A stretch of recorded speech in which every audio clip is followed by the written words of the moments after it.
The stars burned above a war-torn sky as Queen Zelvara's battlecruisers roared across the human colony on Threction 5.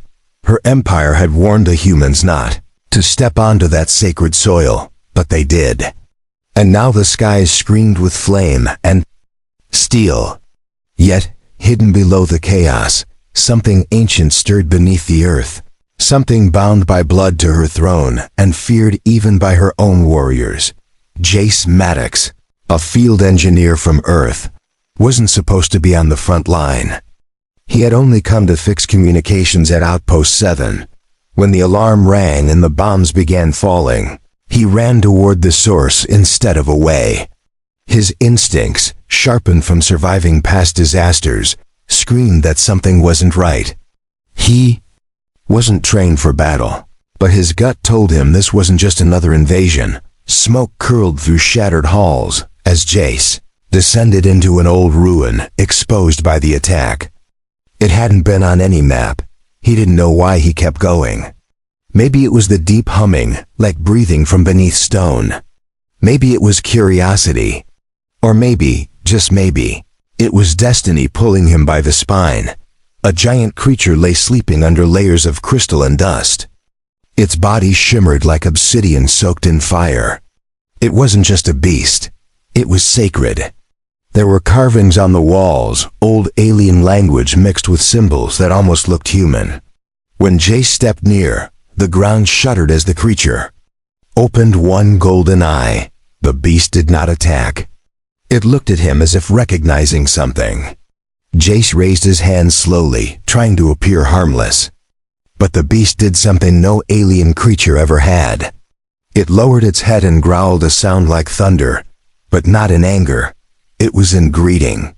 Somehow it understood Jace was not an enemy. Meanwhile, Queen Zelvara watched from her throne ship, eyes narrowed at the tremors below. Her generals whispered of the sacred guardian, the one tied to their empire's origin. It had not moved in centuries. Yet now the sensors told them it was awake. Worse, it was responding to a human. That was impossible. Or it should have been, when she landed on the battlefield. Her armored boots cracked the stone beneath her. Her warriors bowed. Her voice was thunder. Bring me the human. But none of her elite guards dared move. Because the sacred beast now stood behind Jace, protecting him, towering like a mountain of fury and light. And staring directly at the queen, Jace didn't understand why it listened to him. He had no translator, no gift of speech, no royal blood. But when he raised a hand and said, "Stop," the beast obeyed. When he said, "Guard," it growled and stood between him and the aliens. Even the queen's strongest telepaths could not command it. The impossible had happened. Whispers spread through her army. The beast only obeyed royalty, and now it obeyed a human. That meant one thing. Their laws, ancient and binding, said only the true bloodline of the first kings could tame the guardian. Zelvara's heart pounded as she stepped forward. Could the human be of royal descent from the time before empires? Jace was just as shocked. He didn't want war. He didn't want power. But as the alien warriors bowed and dropped their weapons before him, he realized something far greater was at play. The beast turned its head slowly, as if awaiting his next command. And somewhere inside Jace, something awakened he never knew existed. Queen Zelvara didn't kneel, but her eyes betrayed her fear. Her people would never follow her if the sacred beast had chosen another. She had to act fast. Either claim the human as a lost royal ally or eliminate him before word spread. And so, with her voice calm but her fingers twitching with rage, she stepped closer. "Human," she said, her voice smooth like a dagger wrapped in silk. "Who are you really?" But Jace only looked up at the beast beside him, then back at her. "I don't know," he said, "but it looks like your people think I'm someone important." His words sent a ripple of unease through the alien ranks. The silence around Jace felt like a storm waiting to break. The sacred beast stood beside him, breathing heavily through its flared nostrils. The alien warriors lowered their weapons and stared in disbelief. Some looked to Queen Zelvara for orders. Others simply looked afraid. Zelvara's face remained unreadable, but her golden eyes tracked Jace's every movement. Her crown, shaped like flame and bone, shimmered in the firelight. She stepped down from the broken platform, each step echoing like a drumbeat of war. She raised her arms slightly, and her guards parted.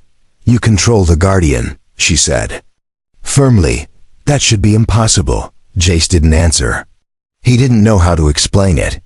He felt no power inside himself, no special energy. Yet the beast obeyed. And now so did her soldiers. The Queen's top warseer approached cautiously. His robes dragged through ash, and his hands trembled as he held an old relic. It was a round, glowing orb pulsing with colors. He held it near Jace and gasped when the glow turned silver. "It's true," he whispered. "He is of the first bloodline." Jace blinked. "First what?" he asked, stepping back. But the beast growled once and stopped him. The Queen's warriors began chanting an ancient phrase in unison. The sound was deep, strange, and haunting. Jace felt the weight of 1,000 years pressing on his shoulders. Queen Zelvara didn't speak. She turned slowly and gave a small nod to her inner circle. A silent message passed between them. Her face was calm, but inside, her thoughts raced. This human could be her greatest threat or her greatest weapon. The battlefield changed. Number. Longer a place of death, it became something else. Her soldiers made way for Jace and the beast. The human did not walk like a king, but the Guardian's shadow made him appear like one.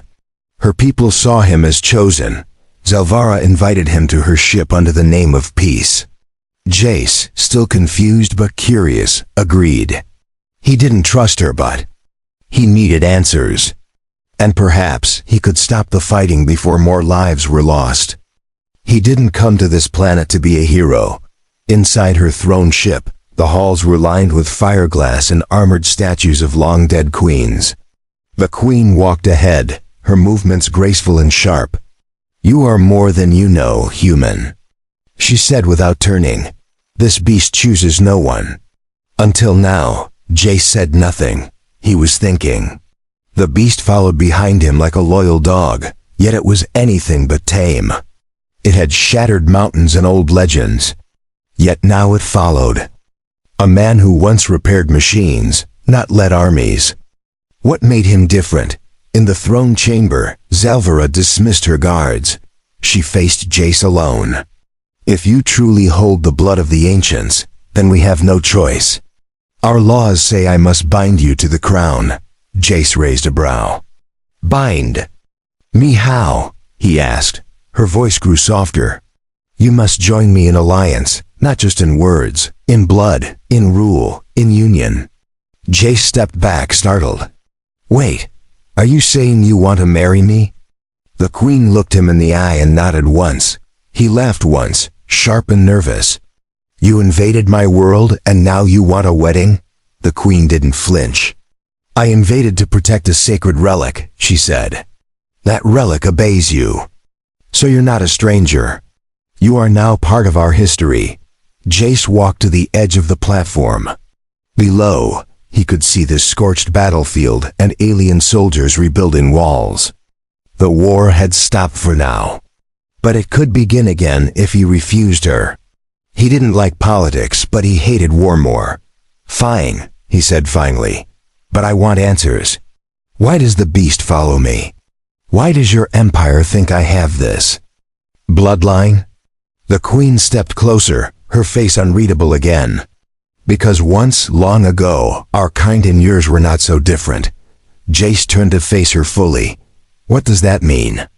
She looked away, almost wistfully. "It means your people were here before, long before your history remembers, and one of them stayed behind. A human king, lost to time, became our ancestor." Jace stared at the Queen in disbelief. Her words felt heavy, as if they could break the stars above them. A human king had once ruled with her ancestors. It made no sense. Earth had no records of space travel from ancient times. But the beast, the relic, and her reaction proved something deeper was true. Queen Zelvara walked toward a tall pillar at the edge of the throne room. With a wave of her hand, the smooth surface opened to reveal a chamber filled with glowing scrolls and crystal shards. She pulled out one shard and handed it to Jace. "Place your hand on this," she commanded. The moment he touched it, the shard lit up with bright blue light. Images rushed into his mind. Battles on alien worlds, a human figure dressed in silver armor, riding the same beast now standing behind him. His face looked different, but something in his eyes felt familiar. It felt like looking into a mirror through time.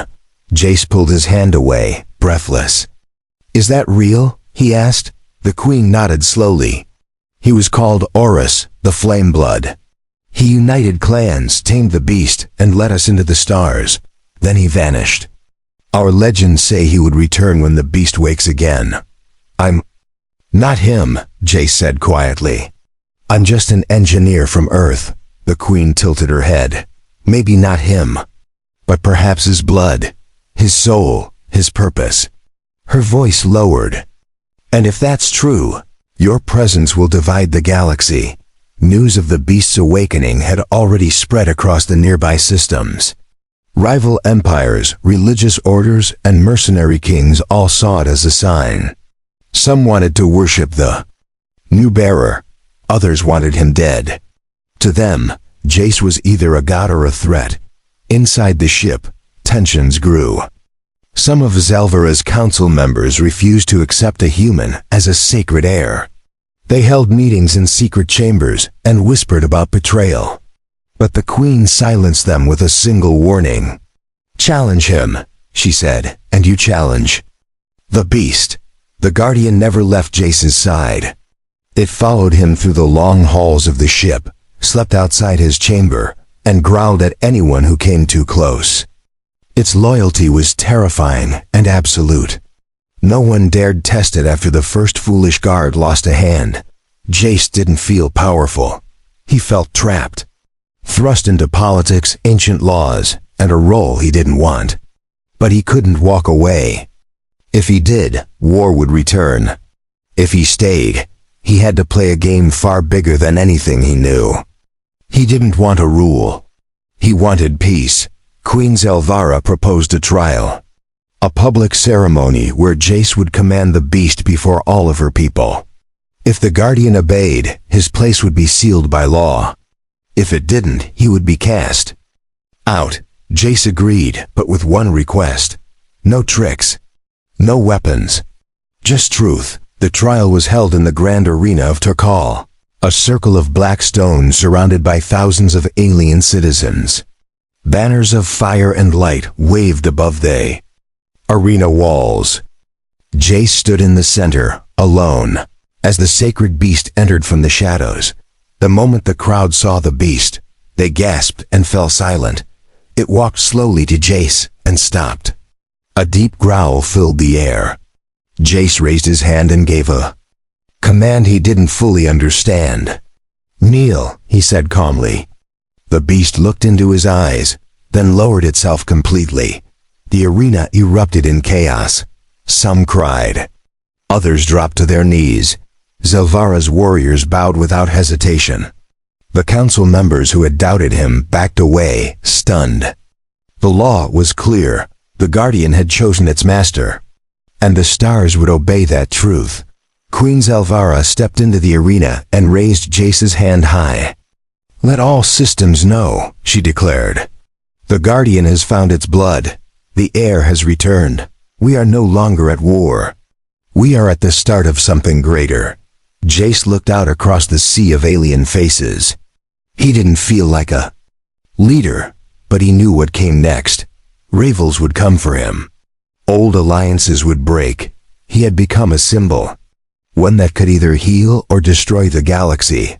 Jace returned to the Queen's ship as a different man. The people had seen the beast kneel before him. The galaxy would not ignore that. Inside the throne hall, warriors bowed with open palms across their chests. Even the oldest generals kept their heads low.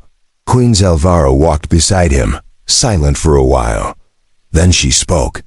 "You changed our future today." Jace didn't answer. He was still thinking about the crowd, the silence, and the moment the beast had lowered its head. He wasn't a king. But now he was treated like one. They entered the Hall of Truth, where laws were carved into glowing stone. One section was now being updated. A new line was added under royal succession.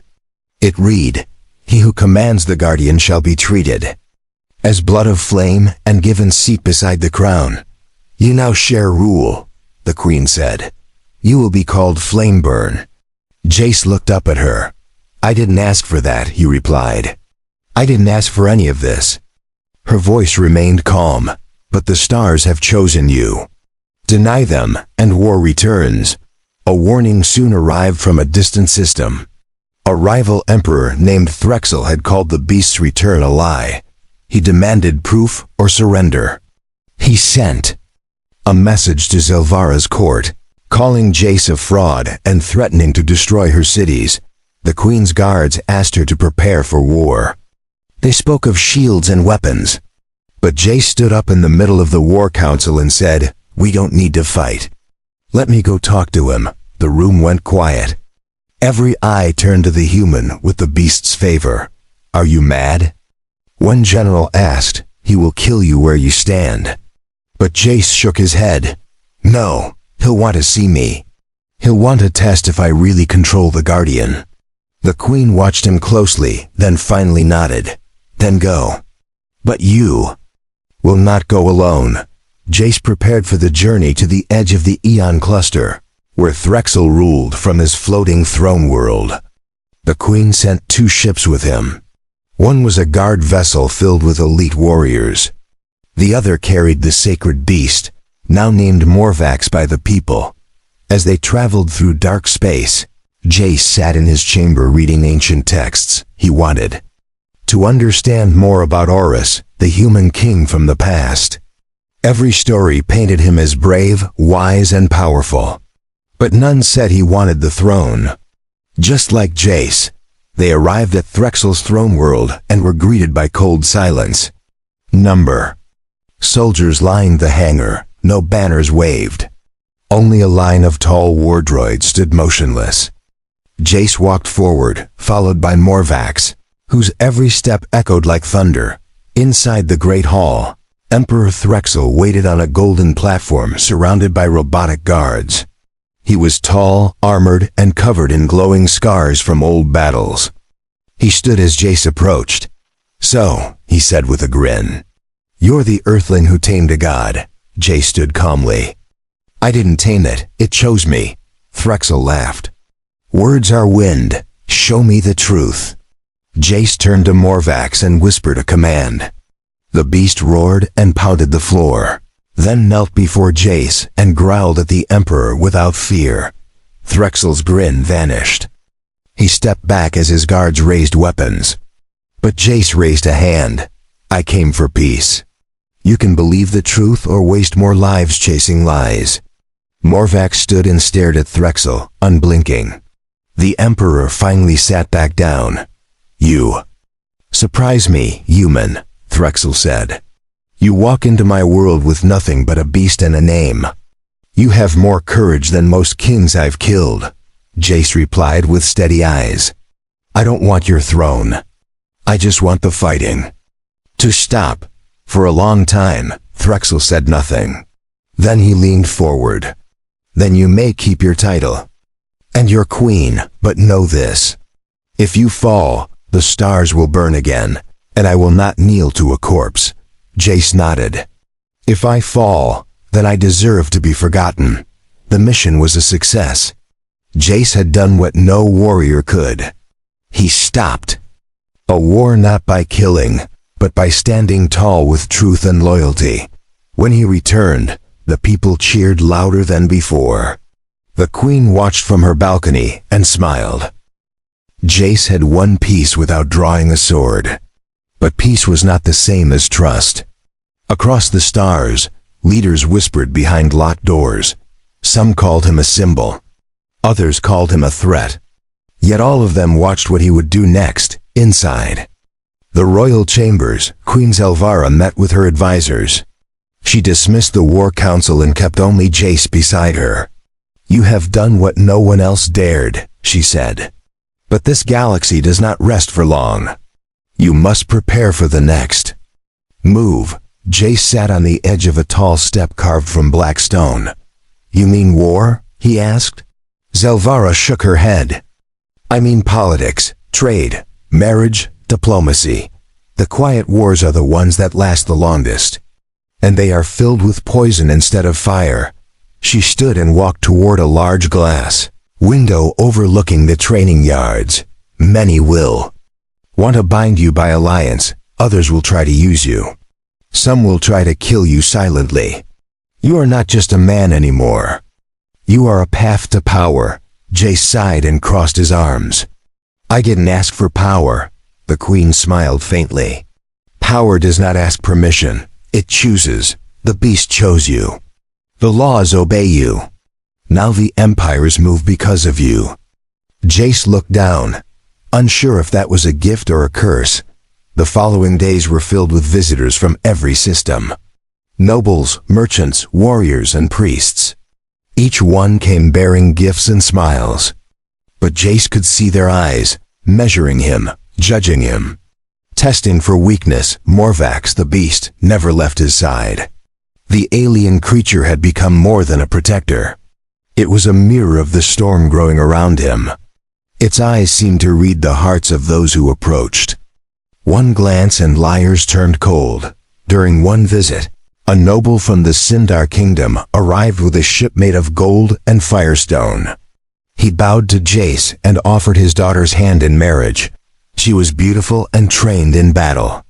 But Jace could see the ambition behind the gesture. He refused politely. The noble bowed again, but his smile had changed. That night, a servant girl entered Jace's chamber with a tray of fruit. Morvax sniffed it once, growled, and swatted it across the room. The fruit melted the floor where it landed. The assassin was captured before she could run. She didn't speak under questioning, but the message was clear. Someone had tried to kill him. Someone who feared his rise or hated his bloodline. The queen was furious. "They dare strike at the air under my roof." Zelvara called an emergency meeting of her inner circle. Her voice was like ice. "We will not allow shadows to cut what we built with light." But Jace stood calmly. "This is part of what comes with the role. We don't need revenge. We need strength." His words calmed some of the fury in the room. But others demanded action. Jace offered a different path. "Let them come. Let them test me. I won't fall to poison or fear. I want them to see I'm not just a man with a beast. I'm the man who brings change." Days later, a secret gathering took place on the moon of Sivir. 10 minor rulers met in darkness. They spoke of removing the human. They feared what his presence would do to the old ways. One of them proposed hiring the Bladeshade assassins. The Bladeshades were legendary, silent, perfect. They never failed. They were not loyal to money, only challenge. The contract was signed in blood and shadow. Their mission was clear. Kill the human without harming the beast. Do it clean. Do it quiet. Back on the throne world, Jace trained in the arena alone. He practiced old forms with a staff, watched by Morvax. The beast didn't move, but its golden eyes tracked every motion. Then it stiffened and growled once. Danger was close. A figure dropped from the ceiling silently, then another, and another. 3 black shapes moved like smoke. Jace turned slowly, no fear in his eyes. "You picked the wrong day," he said calmly. The air grew tense. The beast rose to its full height. The Bladeshade assassins circled slowly. Their blades were curved like serpent fangs and glowed faintly in the dark. They moved without sound, their footsteps light as mist. Jace held his ground, the staff still in his hand, and Morvax behind him like a shadow of stone. One assassin lunged forward. Jace spun his staff and blocked the strike, the sound sharp like bones snapping. The beast growled once, deep and low. The second attacker flipped over him, landing behind. Jace dropped to one knee and swept his staff backward, knocking the enemy off his feet. The third assassin did not move. She only watched. Her eyes were violet and cold. Jace turned to face her. "Why are you here?" he asked. She didn't answer. The downed assassin rose and rushed him again. This time Morvax acted. One swipe of its massive paw sent the man flying. The female assassin raised a hand. The fight stopped. "You are not like they described," she said. "You do not kill." Jace replied firmly. "I protect. I end only what must be ended." She studied him, then slowly removed her mask. Her face was scarred but calm. "I came to see if the rumors were true," she said. "That the beast obeys you. That you are not just a man but a symbol." Jace said nothing. The silence was answer enough. She lowered her blade. "Then my mission is complete. I will not kill you." Jace lowered his staff. "Then go, but tell them what you saw. Tell them I will not bow, but I will not strike first." The assassin nodded once. Then she vanished into the shadows with the others, leaving behind only the echo of silence. The queen arrived moments later, her guards ready for war. Jace stood alone, the beast calm once again. "They're gone," he said. "They saw what they needed to see." Zelvarus stepped closer. "They will return, but not with blades. With lies and traps," Jace nodded. "Let them. The more they try to break me, the more others will see the truth." She looked at him with quiet pride. "You are becoming more than just Flameburn. You are becoming something they cannot control. And that frightens them." That night, under the twin moons, Zelvara invited Jace to a sacred garden behind the palace. It was a quiet place filled with glowing vines and singing stones. "Do you know why the beast chose you?" she asked. "I have a guess," he replied. "Tell me," she said. Jace looked up at the sky. "Because I didn't want it. I never chased the throne or the beast. I only acted when someone needed help. Maybe it sees that. Maybe it sees what power should be, not what it has become." She nodded slowly. "Power that serves, not controls. That is the old way. Lost to time, until now." She stepped closer, her voice soft. "You carry a legacy and don't even know its full weight." Jace looked down at his hands. "Then I'll carry it until it breaks or becomes light." The next morning, a new challenge appeared. A rogue warlord from the Dusari Belt had declared himself the true flame. He sent messages across systems claiming Jace was a pretender. His ships gathered near neutral zones, threatening trade and safety. Jace did not send threats back. Instead, he sent a single recording. In it, he stood beside Morvax and spoke plainly. "I do not seek your fear. I offer peace.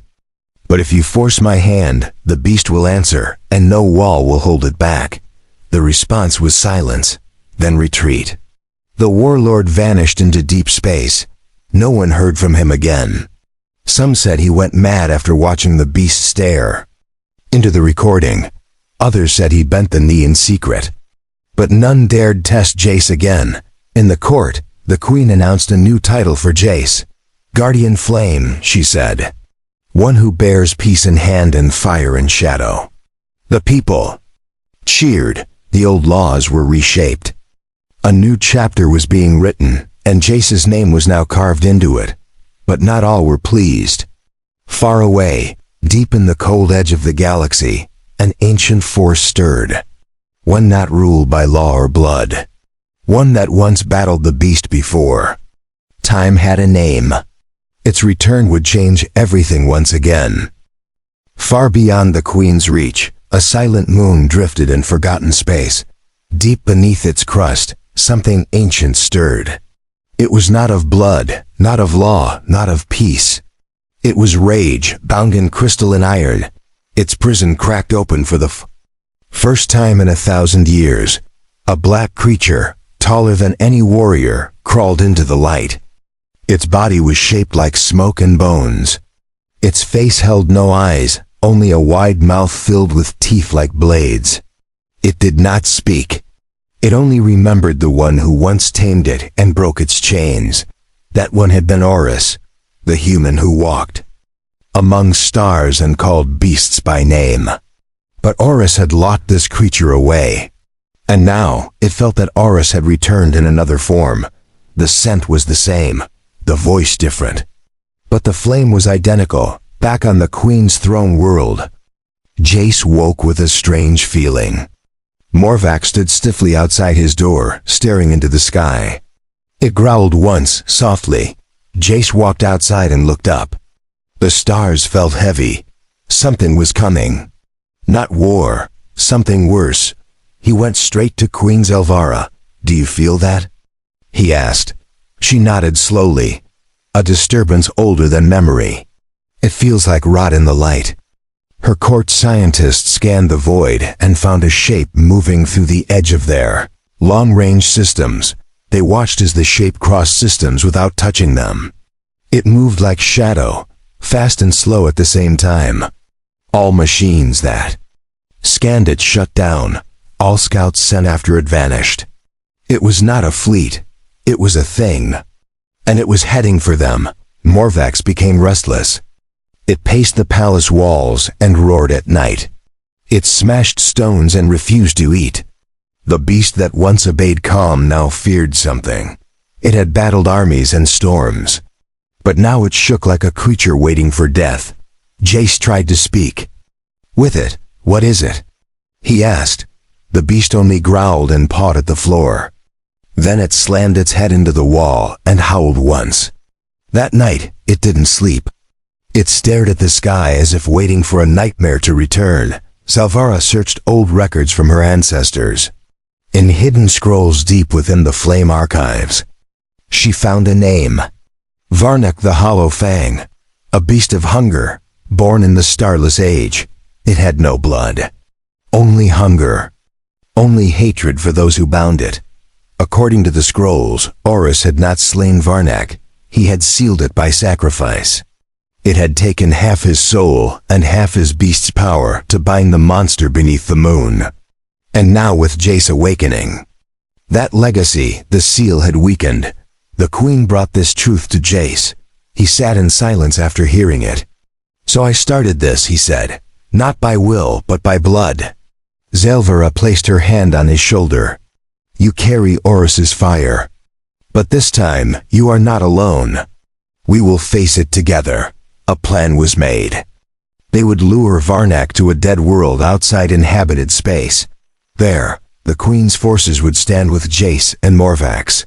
If they were to stop this threat, they had to strike before it reached living cities. Before it fed again, Jace stood before her army with Morvax beside him. The beast no longer trembled. It had made its choice. Whatever came, it would face it with Jace.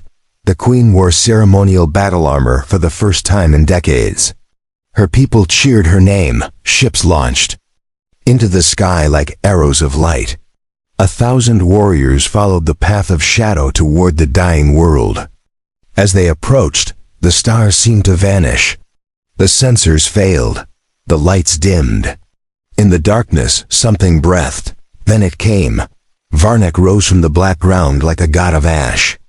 Its mouth opened and screamed without sound. The sky twisted, ships cracked, warriors froze. But Jace stood firm. Morvac stepped forward and roared with all its might. The battlefield was death made real. But Jace walked toward the monster without breaking stride. He held no sword. He wore no crown. He was not Horus. He was only human. Yet his steps burned with the fire of history. Asterisk. The ground cracked beneath Jace's feet as Varnak moved toward him. The ancient monster's body twisted like smoke and metal. Every step it took drained the color from the sky. Ships above began to falter. Warriors screamed as their energy shields shattered into sparks. Morvax charged first. Its massive claws tore into the shadow, but Varnak didn't bleed. It split into tendrils and wrapped around the beast's body. Jace shouted and ran forward, his voice cutting through the dark. Morvax growled in pain but kept fighting. Jace reached the edge of the battlefield. Fire rained from broken ships. Zelvara's warriors tried to regroup, but they couldn't see. Through the fog of despair that followed Varnak, the monster fed on fear, on silence, on the weakness hidden inside every living thing. The queen herself entered the field with fire blades drawn. Her armor glowed with golden light, resisting the creature's pull. She slashed at Varnak's limbs and shouted commands to her people. They followed her voice, like torches in a storm. Jace climbed the back of Morvax while it still fought. He held onto the armored neck and leaned close. "Remember who you are," he said. "You are not alone this time." The beast roared and slammed Varnak into the ground with one mighty paw. But Varnak rose again. Larger, faster, darker than before. Its mouth opened, revealing a burning core. It reached toward Jace. The air around him grew thick. His body felt cold. His heart slowed. The beast wanted to take everything from him. Then he remembered the shard the queen had once shown him, the piece of Oris's memory. He reached into his pouch and pulled it free. It glowed in his palm. Not with power, but with truth. He held it high, and the battlefield changed. Light burst from the shard, washing over the broken world. It struck Varnak's form and made it reel back. The scream it gave had no sound, but everything shook. Jace stood tall. "You were sealed by my ancestor," he shouted. "Now you'll be ended by his choice." The shard dissolved in his hand, but the light remained. It flowed into Morvax, into Jace, and into the queen. The beast rose with burning eyes. The queen stepped beside him, and Jace raised his voice one last time. Together, Morvax lunged and sank its claws into Varnak's core. Zelvara leapt and stabbed her blade into its side. Jace ran straight into the shadow, past the pain, past the fear, and plunged a small blade into the heart of light inside the beast's chest. A great silence followed. Then wind returned. Stars blinked back to life. The black smoke broke into nothing. Varnak was gone. The battlefield was still. And slowly, the warriors began to stand again, breathing hard, eyes wide with awe. Jace collapsed beside Morvax, who lowered its massive head. The queen knelt beside them and touched his shoulder. "It is done," she whispered. "You ended what Oris only sealed. You have changed the course of this galaxy forever." The journey home was slow but full of honor. Across systems, people spoke of the battle. Of a human who did not seek the crown but earned it through fire. Of a beast who chose loyalty over rage. Of a queen who stood not above her people, but beside them. Jace was crowned not as emperor, but as guardian of flame, a title never given before. He did not rule with fear or demand worship. He helped build peace with sword and word. And though many still doubted, none dared test him again. Morvax returned to the wild lands beyond the palace walls. It became a legend children would see from far away. But when Jace called, it returned, not because of duty, but because of trust. The bond they shared was deeper than command. Zelvara remained queen, her power no longer questioned. Together, she and Jace forged new paths between old enemies. Trade routes opened, cultures merged. The galaxy did not become perfect, but it became hopeful. In time, stories of Oris faded. Not because he was forgotten, but because a new name had taken root. Jace, the man who bore no throne, no bloodline title, and yet stood taller than any king.